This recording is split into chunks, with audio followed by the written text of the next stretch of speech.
오늘 읽은 말씀에 근거해서 사람이 무엇이기에 라고 하는 제목으로 말씀드리겠습니다. 2024년 상반기를 끝내고 하반기를 시작하는 첫 주일입니다. 여러분은 지난 상반기를 어떻게 평가하셨는지요? 그리고 여러분 나름대로 어떤 결론을 내리셨습니까? 사업을 하시는 분들을 보면 매월 지출 그리고 수입을 이렇게 계산을 해봅니다. 근데 보통의 경우에 보면 매월만 하는 것이 아니라 상반기를 끝내고 나면 항상 그 작업을 합니다. 그래서 어느 회사가 상반기 실적이 어땠더라 라고 하는 소식을 우리가 듣게 되죠. 그렇게 하는 것이 꼭 필요한 것은 하반기를 향한 계획을 가질 수 있고 또한 하반기에 대한 가늠을 할 수 있는 것이기 때문에 매우 중요합니다. 우리 성도의 삶에도 마찬가지입니다. 우리 성도의 삶에도 이 상반기를 보내고 상반기가 과연 내 삶에서 어떠했는가 하는 것을 살피는 것은 매우 중요합니다. 제가 개포동교회에 와서 담임 목사로 섬긴 지가 올해가 횟수로는 18년째고 만 16년이 이제 다 돼 갑니다. 제가 담임 목사로 오고 나서 한 번도 빠뜨리지 않은 것이 상반기가 끝나면 교회 안에 있었던 여러 일들에 대해서 본인 스스로가 평가를 합니다. 그리고 교회 재정적인 부분을 놓고도 수입이 어땠고 지출이 어땠는가 하는 부분을 저는 반드시 7월 초에 저는 항상 점검을 하고 지나갑니다. 그래야 상반기뿐만 아니라 하반기가 어떠할까 하는 부분을 가늠하고 또 상반기 때 잘하지 못했던 부분들이 있으면 보완해서 하반기 때 잘할 수 있는 기회를 얻기 때문에 저는 이 작업을 반드시 합니다. 여러분의 상반기에 대한 스스로의 평가와 결산이 어떠했는지 한번 확인해 보시면 좋을 것 같습니다. 그리고 하반기를 시작하는 이 첫 주일에 여러분은 어떤 각오로 하나님 앞에 서 계시는지요? 시편 8편을 통해서 우리는 인생 다루는 법을 배워보고자 합니다. 다윗은 1절과 9절에서 똑같은 내용을 이야기를 하죠. 여호와 우리 주여 주의 이름이 온 땅에 어찌 아름다운지요 라고 하는 말로 시작을 하고 1절 그렇게 시작을 하고 9절 마치는 그 내용도 또한 똑같습니다. 마치 앞뒤 괄호를 친 것 같은 형식을 지니고 있는 것이 바로 시편 8편입니다. 이것은 단순히 시의 형식이 아니라 다윗의 삶의 형식을 이야기해 주는 것 같습니다. 다윗은 자기에게 주어진 하루를 시작하며 여호와 우리 주여 주의 이름이 온 땅에 어찌 그리 아름다운지요 라고 하는 말로 시작하고 또한 하루를 마감하면서도 이와 같은 노래를 부르면서 자기에게 주어진 삶이라고 하는 것이 바로 하나님의 영광으로 가득한 삶이고 그 영광을 선포하는 삶이라는 것을 그는 분명히 하며 하루를 살았던 사람인 것을 우리는 다윗의 여러 시편을 통해서 우리가 확인하게 됩니다. 여러분의 하루의 형식은 어떠한지 한번 점검해 보시기 바랍니다. 여러분 하루의 첫 시간, 여러분이 잠자리에서 눈을 뜬 그 시간에 하나님에게 이와 같은 찬양과 감사의 기도를 드리며 시작하고 계십니까? 그리고 하루를 마감하면서 과연 이와 같은 찬양의 형식으로 하루를 마감하고 계시는지를 한번 잘 살펴보시면 좋겠습니다. 근데 많은 사람들이 그렇게 살지 않습니다. 하루를 시작하면서도 허둥지둥 일어나서 화장실로 급하게 달려가서 그렇게 황급하게 하루를 시작하고 내게 주어진 이 하루가 선물이라는 것조차도 인식하지 못한 채 그냥 그 선물 속에 아무것도 담아내지 못하는 모습으로 살고 있는 경우가 참 많습니다. 하루를 마감하면서도 마찬가지입니다. 잠자리에 들어서 오늘 하루 내 삶이 어땠는지를 살펴볼 겨를도 없이 때로는 그냥 쓰러져 자는 사람들이 얼마나 많은지요.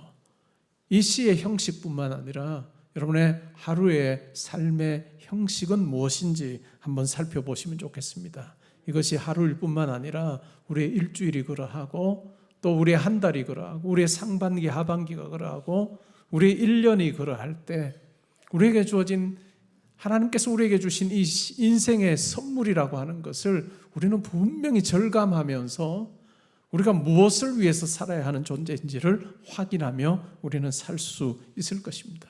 오늘 이 다윗의 시편을 통해서 우리 삶의 방정식을 하나 우리가 생각을 해보면, 내가 하루를 시작하며 하나님 앞에 이 기도함으로 시작하겠다, 내가 하루를 마감하면서 이 기도로 내가 마감해야 되겠다 하는 결단과 각오를 하시면서 여러분들의 오늘의 삶부터 한번 적용을 해보시면 이전까지와는 아주 다른 삶을 여러분들이 누리게 되실 것입니다. 마치 관로 친 것처럼 시작하는 관로, 닫는 관로, 이 안에 우리의 삶을 담아두는 것, 우리의 하루를 담고 일주일을 담고 한 달을 담고 또 1년을 담고 우리 인생 전체를 담아낸다면 하나님께서 우리 가까이 계시는 것을 경험하는 삶이 될 것입니다. 2절부터 해서 삶의 노래로 이어집니다. 주의 대적으로 말미암아 어린아이들과 젖먹이들의 입으로 권능을 세우시며 이는 원수들과 보복자들을 잠잠하게 하려 하심이니이다 라고 이야기합니다. 두 부류의 사람이 등장합니다. 주의 대적이 나오고 원수들이 나오고 보복자들이 나옵니다. 그리고 또 한 부류는 완전히 대조적인 부류죠. 어린아이들과 젖먹이가 나옵니다. 이 싸움에서 누가 이길까요? 인간적으로 생각하면 싸움이 안 되는 두 부류입니다. 당연히 대적이 이기고 원수들이 이기고 보복자들이 이길 것 같습니다. 근데 오늘 이 시인의 노래를 보면 우리의 예상을 완전히 뒤집어 엎습니다. 2절에서 주의 대적으로 말미암아 어린아이들과 젖먹이들의 입으로 권능을 세우시며 이는 원수들과 보복자들을 잠잠하게 하려 하심이니이다 라고 그렇게 고백합니다. 이 젖먹이와 어린아이들 특징이 뭘까요? 절대적으로 부모에게 의존하지 않고는 살 수 없는 존재입니다. 부모를 의지하지 않고서는 자기의 힘으로는 살 수 없는 존재가 바로 어린아이들과 젖먹이에요. 젖먹이는 당연히 그 연령대고 어린아이도 이제 아장아장 걷기 시작한 그 나이의 아이들을 묘사하는 단어입니다. 인간적으로 생각하면 승리할 수 없는 그러한 자들이지만 하나님께서 이와 같은 자들 가운데 함께 하셔서 역사하셔서 보복자들과 원수들과 이와 같은 사람들을, 대적들을 그들로 하여금 패배하게 하시고 마침내 잠잠하게 하시고 이 아이들로 하여금 승리의 노래를 부르게 하신다라고 하는 놀라운 이야기를 하고 있습니다. 이것이 놀라운 하나님의 일하심입니다. 우리가 살면서 이 하나님의 일하시는 것을 경험하는 것이 매우 중요하겠죠. 다윗은 이 2절 말씀을 적어 내려가면서 이 19절을 적어 내려가면서 자기 인생에 있었던 많은 사건들을 떠올렸을 것입니다. 어떤 것이 있을까요? 하나님과 하나님 백성을 비방하는 장수, 블레셋 장수 골리앗 앞에서 이스라엘 군사들이 다 떨고 있습니다. 사울 왕마저도 떨고 있는 그 상황에서 어느 누구 하나 1대1로 나가서 싸우려고 하는 자가 없는 그 상황에서 다윗은 담대히 나가서 싸웁니다. 갑옷도 걸치지 않은 채 그냥 자기에게 익숙했던 막대기와 물맷돌 5개를 가지고 이 블레셋 장수 앞에 서는 그와 같은 다윗의 모습을 상상해 볼 수 있습니다. 마치 어린아이처럼 젖먹이와 같은 그런 다윗을 하나님께서 들어 사용하셔서 결국 골리앗을 이기게 하셨습니다. 다윗이 목동으로 양떼를 지킬 때 맹수들이 그에게 나타나곤 했습니다. 근데 하나님께서 다윗에게 함께 하셔서 그 맹수들을 물리칠 수 있게 하셨다는 것을 우리는 잘 알고 있습니다. 사울 왕이 다윗을 잡기 위해 3,000명의 군사를 풀었습니다. 그리고 유대 땅을 샅샅이 뒤지고 있습니다. 다윗은 동굴에서 몸을 숨길 수밖에 없는 그와 같은 피난자의 삶을 살고 있습니다. 이러한 일련의 다윗의 삶의 그 모습을 보면 어린아이와 젖먹이와 같은 삶이었습니다. 그런데 하나님께서는 이 다윗을 붙들어 주셔서 마침내 하나님의 공의가 드러나게 하시고 하나님께 주시는 승리를 맛보게 하셨다 하는 것을 우리가 잘 알고 있습니다. 여러분, 이 2절에 대한 여러분의 삶의 고백은 어떤 것이 있는지요? 우리가 신앙생활하면서 이 2절을 읽어가면서 다윗에게 일어났던 이러한 일들을 우리가 살피면서, 사건들을 살피면서 우리 인생에 함께 하셨던 하나님의 승리의 이야기들을 우리가 더듬어 보는 것은 참 의미가 있다고 생각합니다. 그러게 우리의 삶에서는 약함이라고 하는 것, 그것이 별 문제가 되지 않습니다. 우리의 인생에 주어지는 어려움이라고 하는 것도 별 문제가 되지 않습니다. 우리가 하나님을 의지하며 살 때, 온 우주 만물을 창조하신 그 전능하신 하나님을 내 아버지로 모시고 살 때, 때로는 우리 가운데 주어지는 질병이나 때로는 어려움이나 경제적인 부분에 힘든 부분이나 여러 가지과 같은 고난의 목록에 들만한 그와 같은 일들이 아무것도 아닌 거예요. 우리가 성도로 사는 특권이 바로 그것일 것입니다. 우리가 하나님과 함께 할 때, 나와 함께 하시고 나를 붙들으신 하나님의 크심을 우리가 확신할 때, 내 인생에서 어떤 것도 큰 것이 없다는 것을 알게 됩니다. 그래서 믿지 않는 분들에게 그와 같은 일이 벌어지면 정말 큰 일처럼 여기고 그 앞에서 두려워하고 벌벌 떨 수밖에 없지만, 그러나 성도는 내 삶에 함께 하시는 온 우주 만물을 창조하신 아버지의 시선으로 내게 주어진 문제를 보기 시작하면 그것이 아무것도 아닌 것이 되는, 그래서 우리에게는 그 상황을 거뜬히 믿음으로 잘 이겨낼 수 있게 하시는 하나님의 도우심이 우리 가운데 있는 것입니다.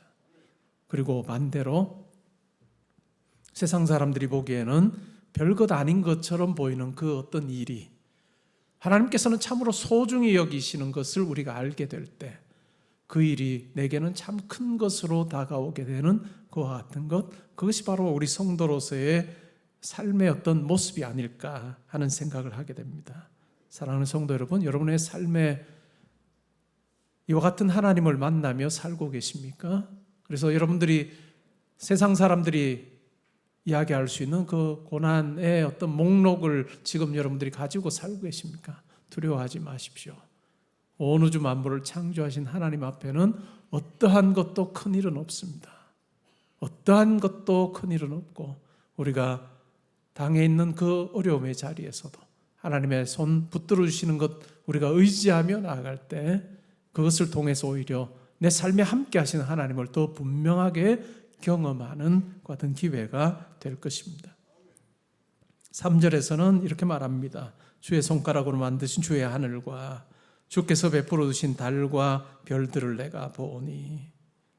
이 시에서 동사들은 거의 주어가 하나님입니다. 하나님께서 만드셨고 하나님께서 두셨고 다 동사가 거의 주어가 하나님인데, 3절에 보니까 동사가 사람에게 해당되는 동사가 있습니다. 그것이 뭐냐면 보니, 내가 본다라고 하는 거예요.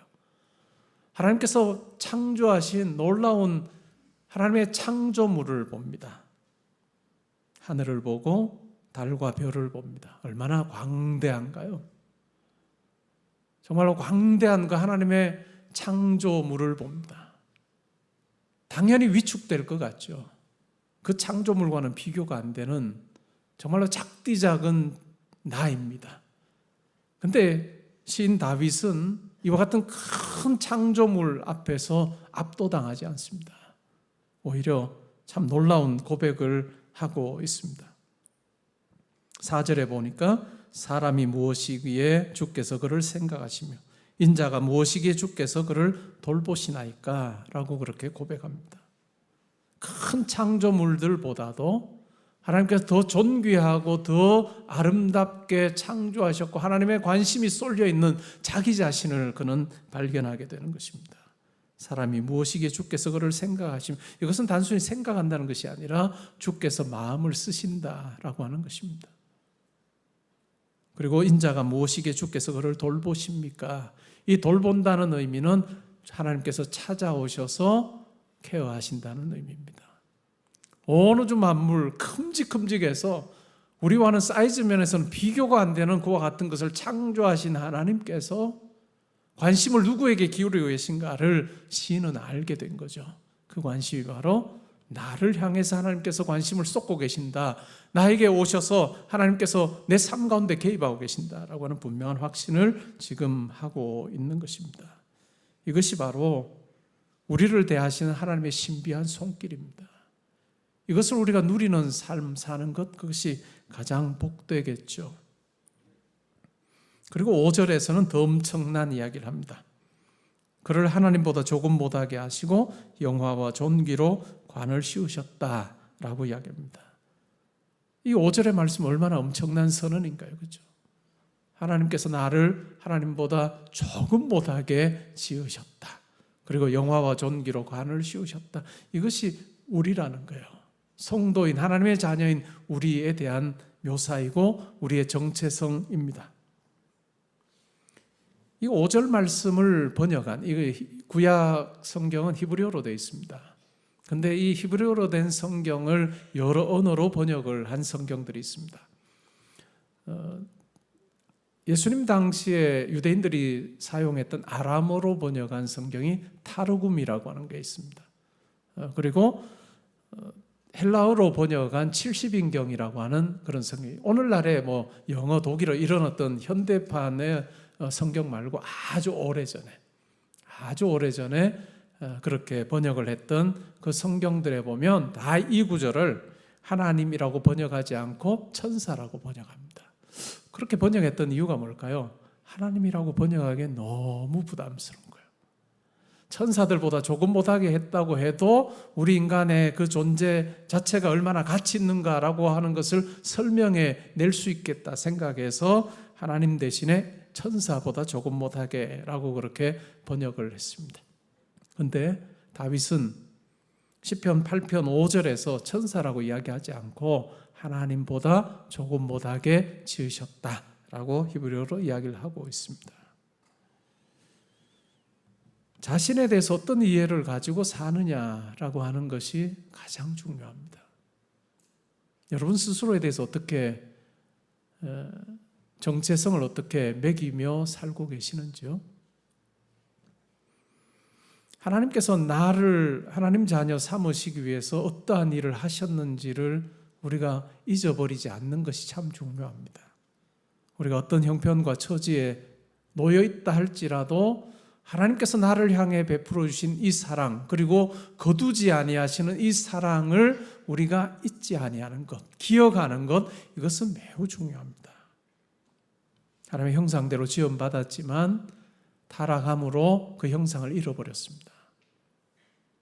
마치 우리의 모습을 보면 형상조차 알아보기 힘든 그냥 큰 돌덩이 같은 그러한 모습일지도 모르겠습니다. 근데 하나님께서 그러한 우리를 위해서 자기 아들을 이 땅에 보내십니다. 그리고 우리의 형상을 회복시켜 주시기 위해서 자기의 아들을 우리가 감당해야 될 그 자리에서 희생시키십니다.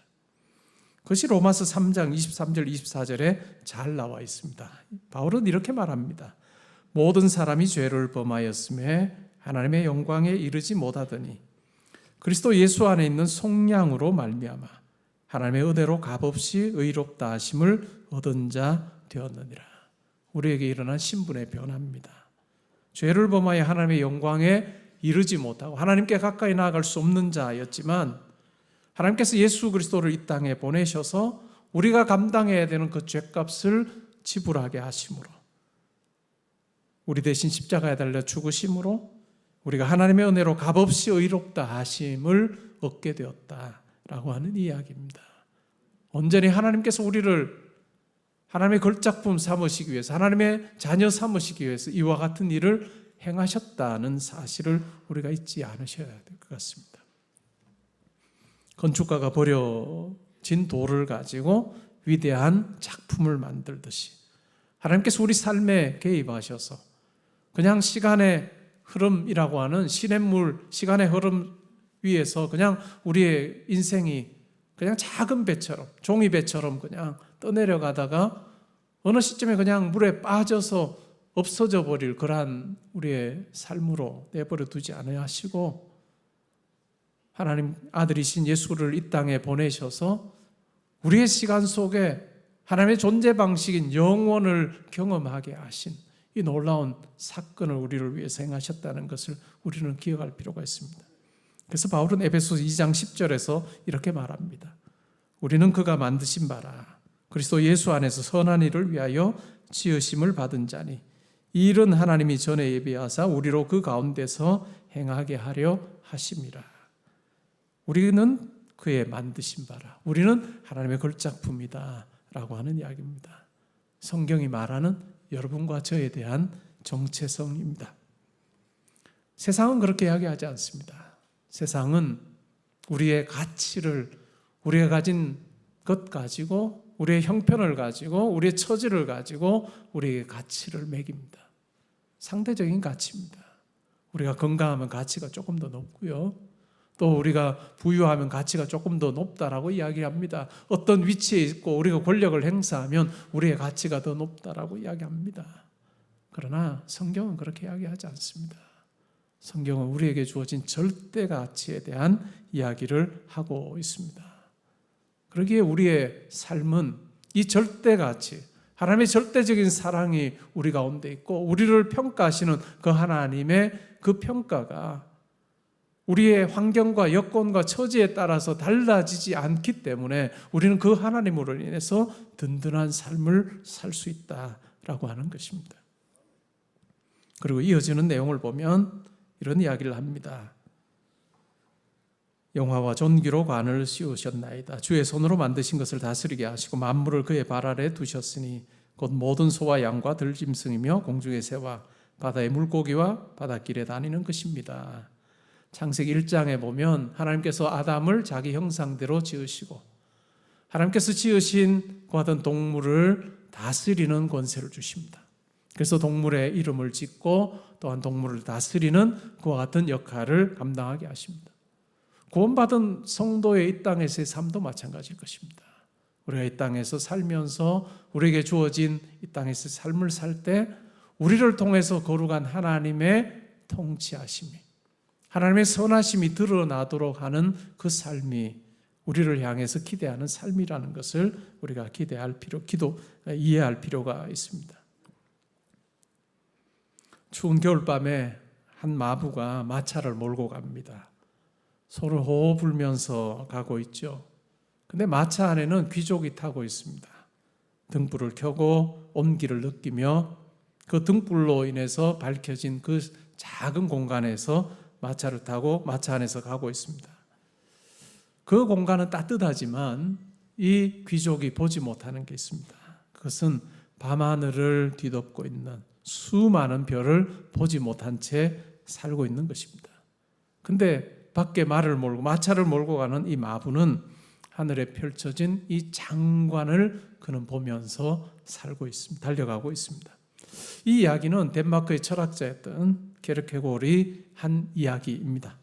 그가 이 이야기를 하면서 하고자 했던 내용은 바로 계몽주의 사상이 이제는 팽배하고 그래서 과학과 이성을 통해서 만물의 이치를 우리가 다 밝혀낼 수 있다라고 하는 그런 어떤 시대 정신에 대해서 꼬집고 있습니다.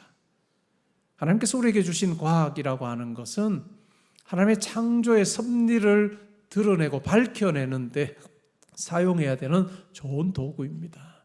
우리가 절대로 하나님의 자리에, 그것을 통해서 하나님의 자리를 대체하는 그 자리에 앉는 것이 아니라 그것을 겸손하게 사용함으로 하나님께서 이 땅에 창조하신 그 창조의 섭리와 원리를 찾아가는 그 과정을 우리가 경험하는 것은 매우 중요합니다. 우리 교회도 실험하시고 과학 쪽에 종사하시는 분들이 많습니다. 어떤 일들을 할 때 하나님 저에게 지혜 주셔서 하나님의 놀라운 섭리를 이 실험을 통해서 제가 밝혀내기를 원합니다. 알아가기를 원합니다 하는 그 마음 가지고 하면 좋을 것 같습니다. 오늘날의 시대 정신은 뭘까요? 이 세상이 전부라고 생각하는 그와 같은 현세주의와 또한 세속주의적인 그와 같은 가치관이 지배하는 시대입니다. 자본주의의 가치가 사람들의 삶을 지배합니다. 돈이 최고고, 또한 그것을 향해서 달려가다 보니까 많은 사람들이, 특별히 우리 한국 이 사회는 많은 사람들이 좋은 집을 가지고자 하는 열망이 큽니다. 내가 좋은 집, 편안한 집에 내가 살아야 되겠다 하는 생각을 가지고 집 얻는 데 많은 시간을 투자합니다. 그래서 집은 얻었습니다. 그런데 언젠가 자기의 거울에 비친 자기 얼굴을 보면 시간이 이렇게 훌쩍 지나버렸나 라고 하는 그런 생각을 할 때가 많습니다. 공간이 우리의 시간을 온통 다 잡아먹어버리는, 그리고 그 시간은 도무지 되돌릴 수 없는 그러한 모습으로 사는 사람이 참 많습니다. 그런데 우리 성도는 그와 같은 방식으로 살지 말아야 할 것입니다. 영원한 하나님 나라의 가치를 우리는 붙들고 영원한 하나님 나라를 바라보면서 이 땅을 사는 그 지혜가 우리 가운데 필요할 것입니다. 그리고 그 삶에서 하나님의 영광을 내가 어떻게 드러내며 살 것인가 하는 것이 관심이 되어야 할 것입니다. 많은 성도들이 하나님의 뜻을 알기를 원합니다. 하나님, 제가 하나님의 뜻을 알기를 원합니다 라고 하는 기도를 하곤 합니다. 데살로니가 5장 16절부터 18절에 이런 내용이 나옵니다. 하나님의 뜻에 대한 이야기가 나옵니다. 같이 한번 읽어보겠습니다. 항상 기뻐하라, 쉬지 말고 기도하라, 범사에 감사하라, 이것이 그리스도 예수 안에서 너희를 향하신 하나님의 뜻이니라. 하나님의 뜻은 분명합니다. 항상 기뻐하고 쉬지 말고 기도하고 범사에 감사하라 라고 하는 이야기입니다. 이게 가능한 이야기일까? 라고 반문하는 성도님들 계시고, 만약에 이 부분을, 이 구절을 믿지 않는 분들이 읽으면 말도 안 되는 소리 적어놨다고 이야기를 할 것입니다. 그런데 성도는 가능한 것입니다. 왜 그럴까요? 하나님께서 우리에게 보여주신 그 사랑 자체가 역설적인 사랑이에요. 우리가 하나님 보시기에 가치가 있어서, 우리 자체가 가치가 있어서 하나님께서 자기가 가장 사랑하는 절대적인 가치인 아들을 가치 있는 우리와 막 바꾸는 계산을 하신 것이 아니라 아무런 가치 없는 우리를, 무가치한 우리를 얻으시기 위해서 하나님께서 자기의 모든 것을 다 내어주신 그 희생이 있었다는 것을 우리가 기억할 필요가 있습니다. 그리고 그 대가를 지불하신 하나님께서 도무지 자기와는 비교가 안 되는 존재인 우리 한 사람 한 사람의 삶에 함께 하자고 하시는 그것 자체가 말도 안 되는 하나님의 다가오심이고 우리를 돌보시는 방식이라는 것을 우리가 기억할 필요가 있습니다. 이 하나님께서 우리 가운데 함께 하시기 때문에 우리는 항상 기뻐하고 쉬지 말고 기도하고 범사에 감사할 수 있습니다. 두 사람이 대화를 합니다. 한 사람이 다른 한 사람에게 이렇게 묻습니다. 당신에게 소원이 있다면 그게 뭐요? 라고 묻습니다. 그러자 질문을 받았던 사람이 답을 합니다. 물론 그거야, 제가 땅 위에 있는 직업 가지는 거죠. 땅 위에 사는 사람들은, 땅 위에서 일하는 사람들은 자기가 하는 그 직업, 자기가 가진 직업이 얼마나 좋은 것인지를 모릅니다. 정호승 작가의 위안이라고 하는 에세이집에 나오는 내용입니다. 많은 사람들이 당연하게 생각합니다. 땅 위에서 일하는 것 당연하지. 그러나 누군가에게는 이게 당연하지 않습니다. 지하의 땅속 막장에서 일하는 사람에게는 우리가 당연하게 여기는 그것이 소원입니다. 또한 숨을 참으며 바다에 들어가 해산물을 따는 해녀들에게도 신선한 공기 마음껏 마시면서 일하는 것, 그것이 소원입니다. 이것을 소유한 자는 마땅히 감사하며 살아야 하지 않을까요? 당연하게 여긴 것에 하나님의 은혜가 있습니다. 당연한 것이 오히려 감사합니다. 뒤집어 보면 우리는 하나님 앞에서 드라마틱한 뭔가를 요구하는 경우가 많습니다. 하나님, 제가 정말 드라마틱하게 하나님의 은혜를 경험하기를 원합니다. 그런데 드라마틱하지 않은 것이 더 큰 은혜입니다. 우리가 살면서, 하루를 살면서 하나님 앞에 황급하게 하나님의 이름을 부르지 않고 하루를 보내는 것이 더 큰 은혜예요. 사고가 나서 하나님 앞에 하나님 저를 살려주세요, 함께 해주세요라고 이야기하지 하고 그 하나님을 만나는 것보다 그런 일 없이 하루를 시작하고 살고 마무리하는 그것이 더 큰 은혜입니다. 그리고 그것에 대해서 감사하기 시작할 때 하나님께서는 새로운 감사의 물꼬를 트서 여러분의 삶 가운데 함께 하실 것입니다. 여러분 상반기를 마감하고 이제 하반기를 시작하는데 여러분에게 과연 감사할 것이 무엇이었는지를 한번 돌아보시고, 상반기 감사할 것 하나도 없었어요? 아니, 그 감사할 것 하나도 없었던 것이 사실은 감사거래요. 그것이 감사의 거리인지 모르고 우리가 당연하게 여기며 살고 있기 때문에 그렇습니다. 우리가 하반기를 살면서 또 특별히 우리 앞으로의 인생을 살면서 당연한 것 속에 감추어 두신 그 하나님의 감사의 끓이, 하나님의 은혜와 사랑을 우리가 영의 눈으로 포착해내서 감사하는 자로 살 수 있는 여러분 될 수 있기를 바랍니다. 하나님 보시기에 우리는 존귀한 존재입니다. 이것을 잃어버리게 되는 순간 우리는 표류합니다. 독일 작가가 쓴 소설 중에 밧줄이라고 하는 소설이 있습니다. 어느 작은 마을에 갑자기 숲에 밧줄이 하나 등장했습니다. 사람들이 이 밧줄이 뭔가 호기심을 가지고 밧줄을 쫓아가 보는데 하룻길을 가봐도 밧줄이 그냥 계속 이어지는 거예요. 그래서 남자들이 작심을 하고 이 밧줄이 어디까지 가는지를 찾아야 되겠다, 확인해 봐야 되겠다라고 생각을 하고 사냥개를 데리고 식량을 갖추어서 그렇게 갑니다. 가도 이 밧줄은 계속 이어집니다. 그 시기가 마치 추수할 시기였습니다. 추수할 그런 생각도 하지 못하고 그냥 이 밧줄을 쫓아서 갔습니다. 근데 결국 그 마을에는 여인들과 아이들밖에 남지 않았습니다. 추수할 힘이 없는 거예요. 그래서 결국 밧줄을 쫓아서 갔던 사람들도 이 밧줄을 쫓아서 가는 도중에 병들어 죽기도 하고 또 맹수들을 만나기도 하는 그 같은 고난을 당합니다. 그리고 마을에는 추수할 것이 없어서, 추수할 힘이 없어서 식량이 떨어지고 또 마을을 떠나는 사람들도 생겨났습니다. 이 소설은 이 밧줄의 끝이 어딘지를 우리에게 이야기해 주지 않습니다. 마치 사람의 평가에 목을 매고 또 세상의 평가에 목을 매며 우리가 살 때 우리의 삶이 얼마나 흔들릴 수 있는가라고 하는 것을 저는 이 소설이 잘 보여준다라고 저는 이해를 합니다. 우리가 하나님의 평가에 우리의 인생을 든든히 매면 우리의 삶은 요동하지 않을 것입니다. 때로는 어려운 일이 있어도 그 환경과 여건보다 훨씬 더 크신 하나님께서 여러분들을 붙들어 주실 것이기 때문에 염려하실 일이 없을 것입니다.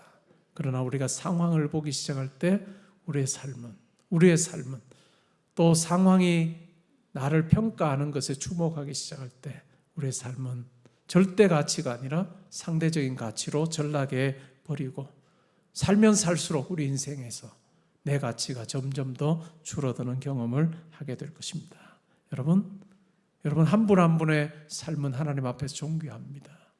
온 우주 만물을 창조하신 그 하나님 보시기에 달보다 수많은 별보다도 여러분 한 분이 가장 소중하여서 깜깜한 밤하늘에 여러분들에게 한 줄기 빛을 비추어 주시고 그 빛을 따라 여러분들이 걷게 하시는, 마치 여러분이 이 세상에 한 사람밖에 없는 것처럼 대하시는 하나님을 여러분의 삶에서 경험해 보시면 좋겠습니다. 오늘 시인처럼 우리에게 주어진 하루하루를 하나님께 대한 찬양과 감사로 괄로 치며 시작하고 마치면 좋겠습니다. 그리고 그 안에 하나님의 뜻을 우리가 담아 살 때 우리의 삶은 얼마나 가치 있는 것인지를 우리 스스로도 알 뿐만 아니라 우리를 만나는 사람들에게 하나님의 선하심을 전하는 멋진 삶이 될 것입니다. 우리 그렇게 살다가 하나님 앞에 섰을 때 아들아 딸아 아들아 잘했다 라고 칭찬하시는 하나님 아버지 만나는 우리 모두 될 수 있기를 주님의 이름으로 축복합니다. 아멘.